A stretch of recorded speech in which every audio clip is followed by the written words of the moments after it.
All right, guys, how's it going? So I've seen something of interest and I thought I'd share it with you. It was written by Paul Gorst, a football hack at the Liverpool Echo, a publication that is very FSG friendly.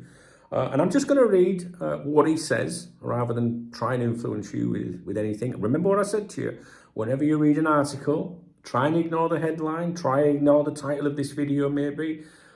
Try and, like, when you read an article, don't listen to what the journalist is writing around. Always go straight to the quotes. Read the quotes first, right? Because they try and influence you, I think, a little bit. Anyway, Paul Gorst, wrote as follows, following last night's draw with Newcastle. I nearly said win. Fenway Sport Group's self-sustainable model imposed on Liverpool has to make a special allowance for Salah, who can lay a genuine claim to being the world's best player right now. Those levels aren't going to drop off a cliff anytime soon, so a compromise, however costly, has to be reached. Sporting endeavour must come before hard-nosed business this time. The arguments against offering top scorer Salah a new contract are getting fewer and fewer by the game right now. Once more, he was Liverpool's main man here, St James's Park, as he supplied an assist for Jones before a brace of his own. So there's other text around that article talking about the game, but this was the bit that I picked out for you. Talking about FSG's imposed model. There has to be a special allowance for Salah. A compromise, however costly, has to be reached. And sporting endeavour must come before hard-nosed business this time.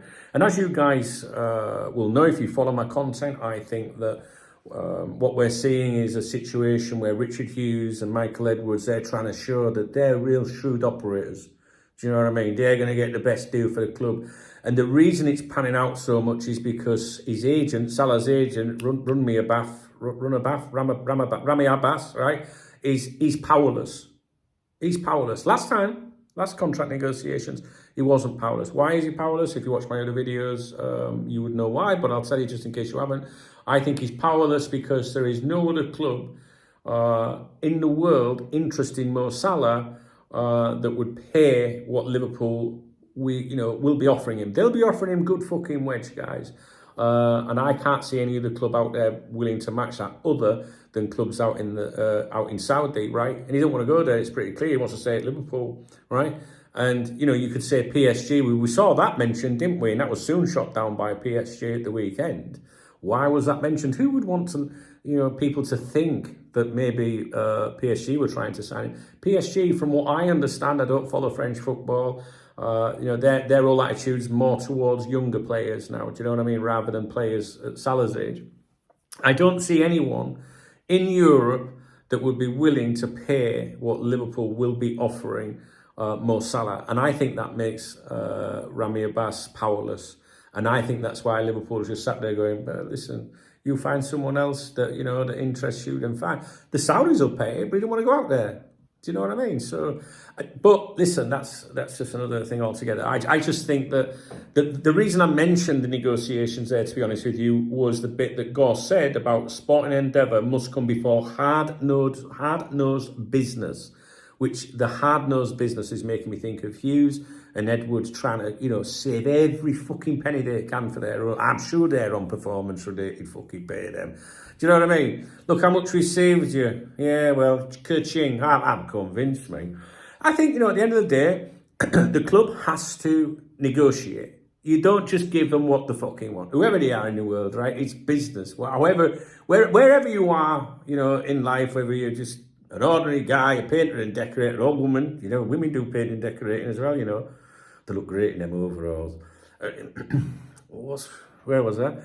Right, whether you're like just an ordinary fella like me, do you know what I mean? Just a peasant at the bottom of society, you've got to negotiate everything you can do, right? You don't just fucking agree to everything, do you? So in big business, the most successful people, they're going to do that as well, and that's fine, right? But there comes a point when I think Liverpool just taking piss. I think they're taking piss. Rami Abbas will be taking piss as well. So it's all about that compromise, isn't it? And it will come. It will come, guys. It will come. I promise you it will come. I can't see anything but everything being resolved, to be honest with you.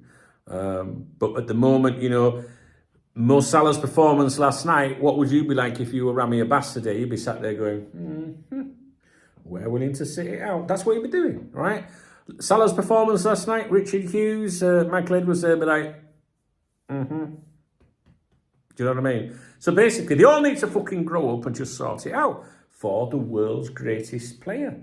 Would you agree with that statement? Mbappe's doing now, is he? Mbappe, you know I do the Spanish paper review every morning, man. I've been reading more, actually, this evening from Spain about Mbappe. He's off to Liverpool, isn't he? Because Real Madrid are getting sick of him out. He's fucking useless.